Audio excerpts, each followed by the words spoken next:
আজকে বাড়িতে বানিয়েছিলাম ভেজ জিরা রাইস। তার জন্য কড়াইয়ে আমি দিয়ে দিয়েছিলাম সরষে তেল আর সাদা তেল একসঙ্গে মিক্স করে, আর ফোড়নে দিয়েছিলাম তেজপাতা, গোটা জিরে আর এলাচ, লবঙ্গ আর দারচিনি। তারপরে দেখো যে সমস্ত সবজিগুলো নিয়েছিলাম, গাজর, ক্যাপসিকাম, বিনস, ফুলকপি, আলু, এগুলো আমি ভালো করে ঢাকা দিয়ে সেদ্ধ করে ভেজে নিয়েছি।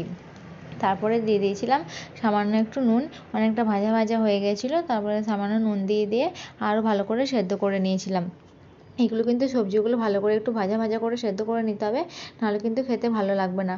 জল দিয়ে সেদ্ধ না করাই ভালো, একটু তেল দিয়ে ঢাকা দিয়ে সেদ্ধ করলেই ভালো খেতে টেস্ট হয়। তারপরে দিয়ে দিয়েছিলাম পেঁয়াজ কুচি আর লঙ্কা কুচি। পেঁয়াজ আর লঙ্কা দিলে কিন্তু খেতে আরও স্বাদটা বাড়িয়ে দেয়, ঠিক আছে। তো দেখো এখানে আমার অনেকগুলো সবজিগুলো সব ভাজা হয়ে গেছে, আলু, ফুলকপি সবই সেদ্ধ হয়ে গেছে। দেখো আলুগুলো পুরো সেদ্ধ হয়ে গেছে।